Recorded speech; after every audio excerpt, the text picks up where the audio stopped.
My name is James Seaman. I'm a principal with Nair International. We are an architecture firm that specializes in educational facility design. So we only work on schools. We work all throughout the world. We are actually working now in 46 countries. We're very passionate about the work we do, and it's really exciting to be working here in Boulder and working on your school here at Creekside. So the agenda for tonight, I'm going to go over a little bit of the overview of this process that we're in right now. We're going to talk about guiding strategic innovation, and Chris is going to talk about that. I'm going to show you some learning environments that support innovation. So it's really important, the work that we do, that we, in designing a new school, that it is innovative, that it's future focused, it's looking out into the future as far as where education is going. I'll talk a little bit about the site, and then we'll open it up to Q&A and also just general feedback too. This is an opportunity for you to give input in this process. We're really still at the beginning of this process, and so there's a lot of opportunity yet to give your feedback to us as we move forward. We don't have anything designed yet. We haven't put pencil to paper yet, or click the mouse button yet to draw what the building is going to look like yet. We're really at the beginning of that process. A way that you can gather information from this process is through this dashboard that we have set up for the project. There is information on there already. There's a website below that you can go to, and it talks about the process that we're going through. There's also going to be an option for feedback that you can give us feedback on that website. So there's, after tonight, there's going to be many more opportunities that you can provide feedback to us as we move forward here. This is also linked to the school website as well. Chris had just explained the I wish, I wonder. So please take notes as you go through of things that you want to share with us, and you'll post that up there. So the overview of the process, we are now in this phase called visioning and programming. And what that is about is it's really identifying what this school could be from a kind of a high-level vision process. So we're talking to the school about, where do they want to go educationally? What is learning like at Creekside? What is unique about the community here that we need to consider when we start to design the school? Programming is identifying all the elements that the school is going to have. So is it going to have a library? And what is that library going to look like? Is it going to be something different, something that we reimagine? How many classrooms is the school going to have? And so we're going to identify this program of everything that is needed for the school. After that, we start what's called a schematic design, and I'll talk a little bit more about that briefly. Part of that visioning and programming is what we've been doing the past 2 days here, which is our discovery. And it's a real deep dive into understanding the community here, understanding the school ethos, and understanding the needs and wants of the teachers and students and parents. And so this was an image from today. We had a workshop Chris Hazelton led with teachers and students, where they talked about design patterns and talked about ideas for the new school and what the new school could include. And the students got to draw and came up with a lot of great ideas that we've collected. They presented that back to the entire group, so that way we build consensus around some of these ideas. And this is very important to our process because it starts to identify things that are unique to your school. And so we start to get things that are really important that we want to consider. What this is going to, how we're going to kind of end this process is with a discovery report, which captures all the needs of the school. And so we also worked on Summit Middle School, and Principal Galvin is here, and we had worked with his team on same process, kind of going through this. And this was a report that we had put together. So you can see this was dated back in February that we generated this report.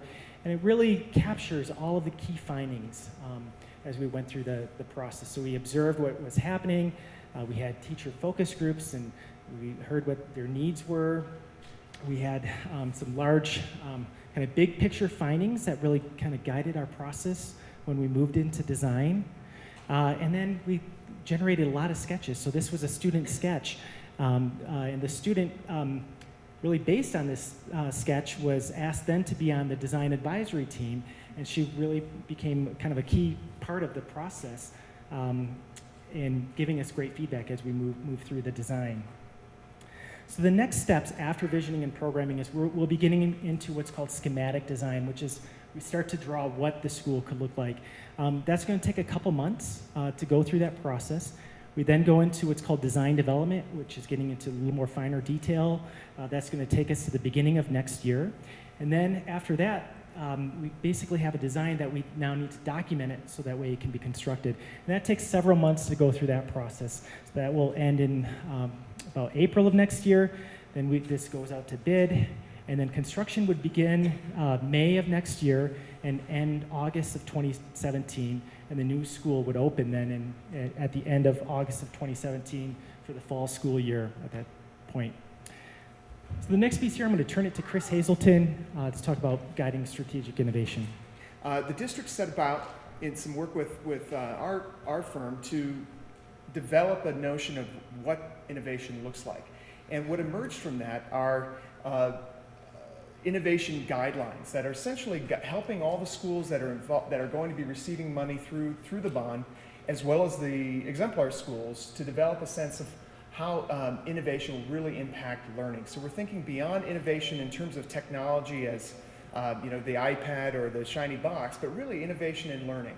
And how can we start with learning, and how can that drive our work and our thinking about what innovation looks like? So we started with some discussions and some at a high level with the leadership, and then we started working with the principals of all the schools. So here's an image of the principals, some teachers, associate principals working on a list of ideas that were the beginning of what we are now calling innovation guidelines.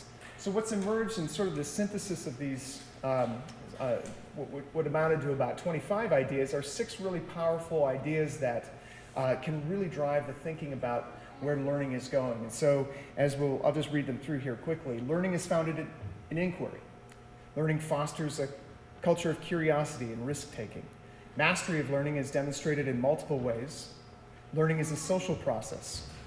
Learning is powerful when students create solutions to authentic challenges that impact their local, national, or global community. Learning is personalized and learner-led. And so if we imagine what the implications of these guidelines might be, we really begin to understand how they affect our systems and structures, our approach to teaching and learning, and then also our thinking about design. So when we have an idea that learning is founded in inquiry, we imagine students constructing a rocket and so immersed in their project that they're not even noticing the picture being taken of them. We see students conducting projects in spaces that are really affording easy work on wet and sometimes messy projects, and storage to display their work in progress. Learning that fosters a culture that really supports a child's inner curiosity and develops that, and affords them the opportunity to take risks and explore new areas is another really key aspect here. For teachers, curiosity and risk-taking often mean exploring new ways of working together. So in many of our schools, we try to create spaces where teachers are really empowered to learn from each other. So this is a teacher collaborative work group where some of those ideas are shared, where that cross-pollination happens. Mastery of learning is demonstrated in multiple ways. So here's an image that really shows a variety of ways that students engaging and showing their learning, from the art on the wall to the hands-on project, math project that they're working at the table there. So a variety of ways. Here's some students who found a niche to practice their instruments. This is an image of a prototype lab where the students produce objects, produce their work on the right side, and then that work is displayed in a room specially designed so that everyone can see what's happening. Everyone can see the work in development. Learning is a social process. It happens in a variety of contexts, but we know how important it is to allow students opportunity to check their ideas with each other and to experience the ripple effect of learning. So here's a group of students where the furnishings allowed them to quickly be whisked out of the way and enter into a group discussion format on the carpeted surface. This is an example of how a whole community can come together and learn together. This is a high school in Brussels, but it really shows that the power of bringing a whole group together is a really important part of creating the kind of culture that supports the learning and the outcomes that we're seeking. And sometimes that same space can be a place for just two people to come together. Learning is powerful when students create real solutions to authentic challenges that impact their local, national, and global community. Learning is personalized and learner-led. I think in this picture, you'll have a hard time finding the teachers, but you'll also have a hard time finding a distracted student. It also means from the design standpoint that we think about spaces that allow learners to find and choose the kind of environment where they know they will be successful. So this is an example of that kind of space. Just as much as we need to provide collaborative zones, we have to provide spaces where students can cave away to find personal, quiet, reflective time and space to work. So here's an example of students doing just that. They might find a big space where there might be a lot of motion and activity, but the sunlight and the views might be just what they need to find that focused time.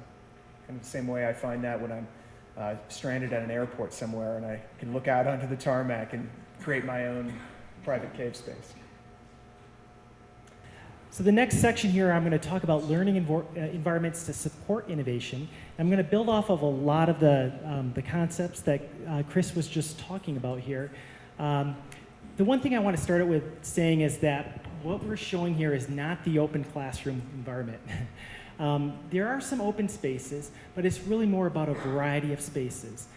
There are some schools that at a time were built with essentially no walls. What we're really talking about is more having this variety, having different types of space types, and that's a real important concept to these types of environments, and also for supporting different learning activities.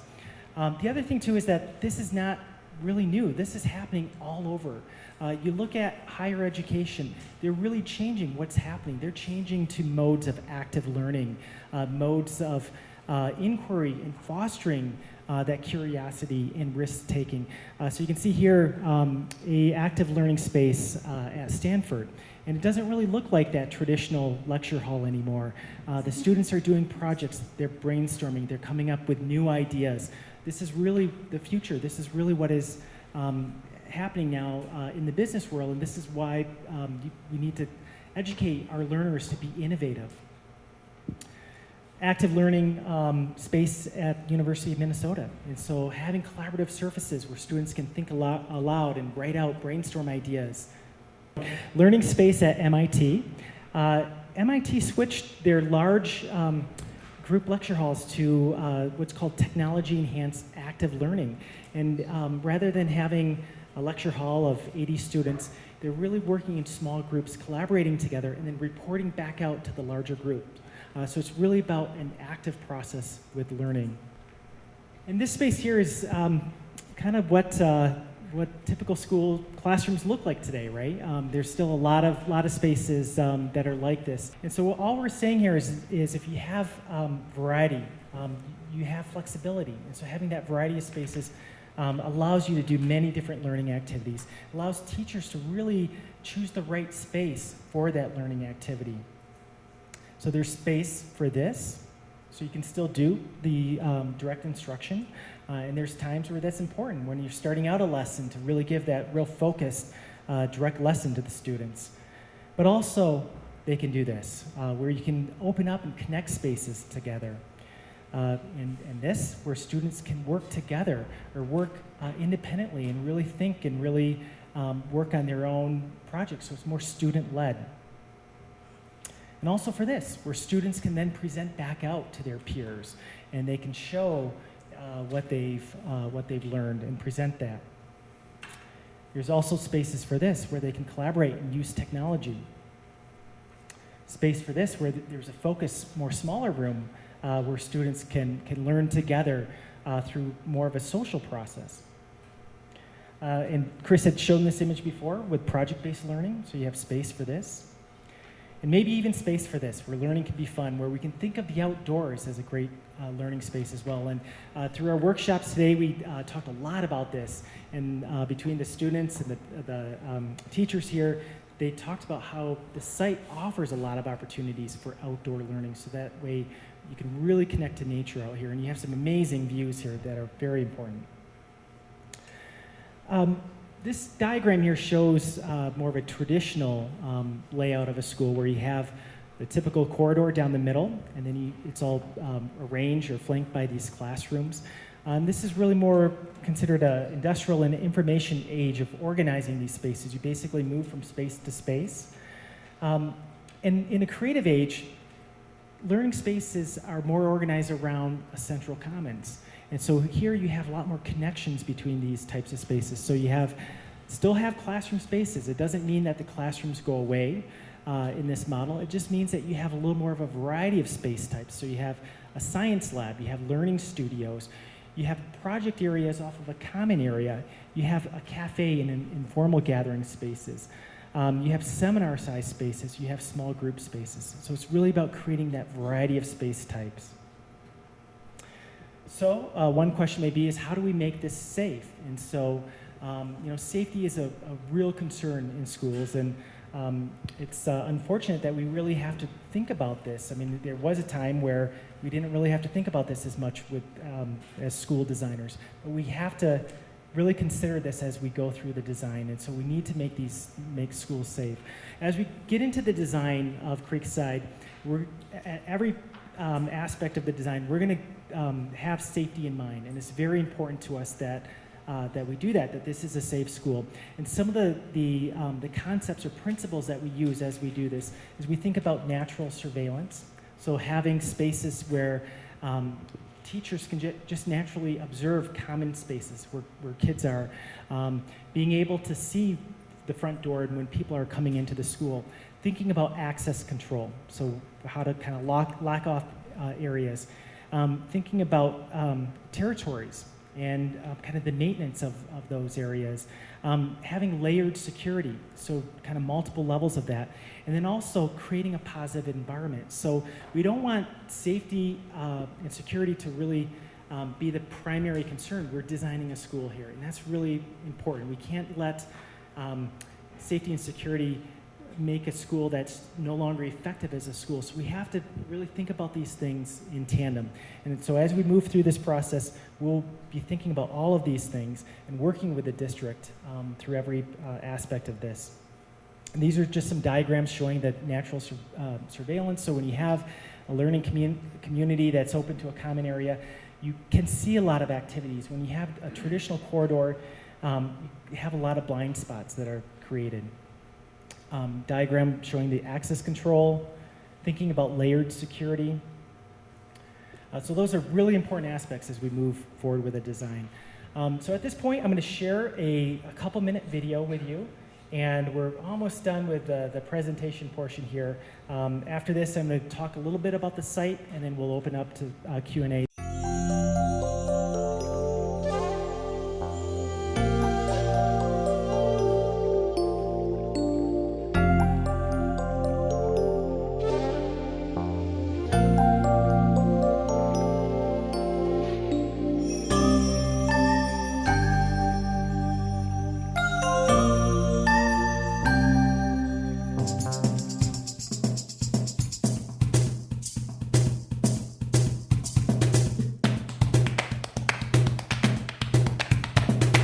The school is designed to be relevant to today's learner, which means it doesn't look, feel, or function the same as a traditional school or a school that you and I may have attended.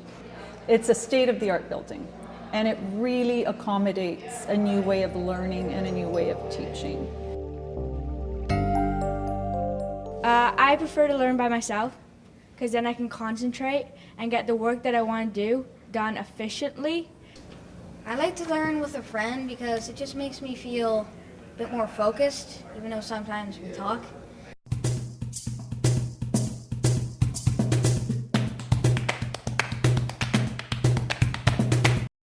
Our school is built with 9 learning communities, and each learning community is comprised of 3 or 4 classes. And the teachers within that learning community co-plan and co-teach together. Everything I'm doing is on display. My colleagues and I are constantly hand signals or chatting with each other or are collaborating on the fly as needed, so we can be very flexible with our teaching. The school is really open to bringing in parents and bringing in parents on a lot of different levels. It is a really inviting space around here, and we find that the teachers actually open the doors to their community so that the parents and the kids in the morning can do family reading together.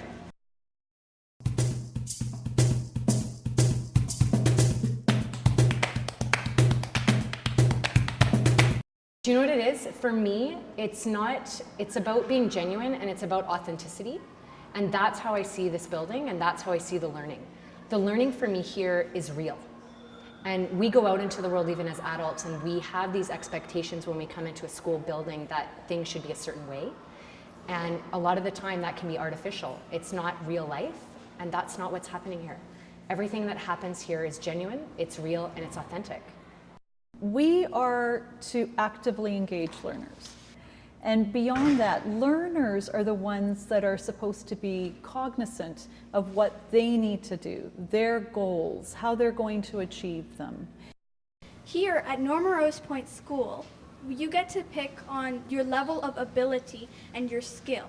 So you have the opportunity to go to different classes and learn from different teachers depending on your grade level, if you're just on your grade level, or if you have extended your knowledge further.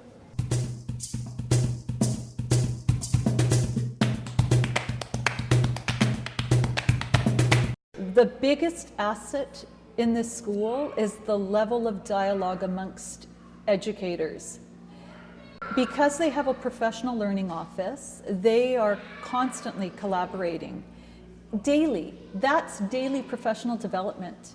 It's no longer 7 days of professional development per year, it's the 300 days of professional development per year. An example is this morning where we made some quick changes, and so my colleague came to me and just said, let's do it this way instead of that way, and I said to the students, this is how we roll, we're going to be flexible, we're going to flip around the schedule a bit, and that's okay. And the space makes it so easy to do that. Collaboration is pretty interesting and important because you get to see other people's perspectives, and I've actually experimented with that a little bit because I might think something and then my group member would recommend something and it would be totally different and it would really help the group. So when you have this transparency, these windows everywhere, this openness, it's such a gift for me to be able to set my kids off, have them working and doing what they're doing, and be able to pop into another room and see what's happening in there, and then see that we're all working on the same thing, but the way another teacher or even a staff member has brought or spoken about something and how that's translated, and then be able to go back right away in the moment and say, oh, okay, I've just heard this, let's try it this way.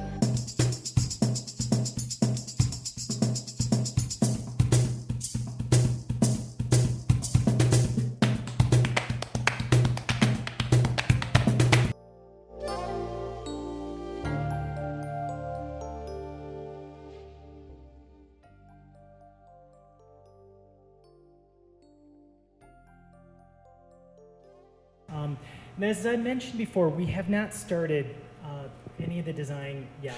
We're not even sure where the building is going to go on the site yet.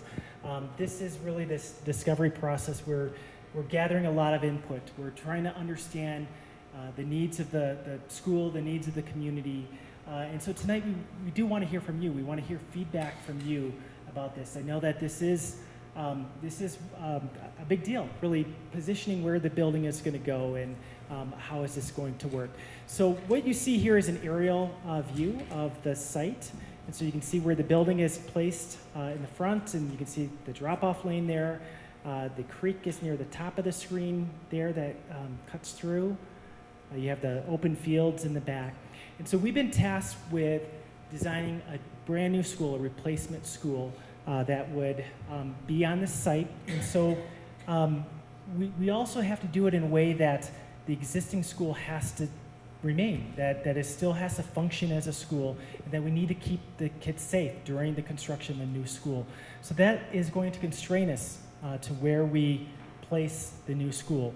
A couple other things that we need to think about as we do this is we need to minimize obstructing views, and we know this. So when we're positioning this, we're looking at opportunities that we're going to minimize the views, obstructing views for the neighbors. We know that it's very important. You have very important sight lines to the mountains. And also, too, for the school, we want to maximize the views for the school to the mountains as well. One thing about this building is that there's really no great view to the mountains from the inside. And so we want to try to place it in a way that we can kind of open the building up to nature a little bit and allow some views, allow natural light to come into the building as well. So these are all the things that we really have to consider when we choose the placement on the site. Also, I mentioned the second bullet point there, safety of the students. It's very important that during this transition, the existing building here has to still operate. It's still going to function for the students. And so we'll be thinking about how construction traffic is moving around and separating that from the students so that way will be safe and secure. And then the last bullet point is it needs to be cost effective, that whatever solution we do here has to be cost effective. We have a finite amount of money that we have for this project, and so we need to make sure that we use it very wisely. Okay, well, thank you so much. This has been very helpful. Be sure to, thank you. Be sure to post your notes. We want to capture that, and we're going to take that with us, so don't forget to do that. Thank you.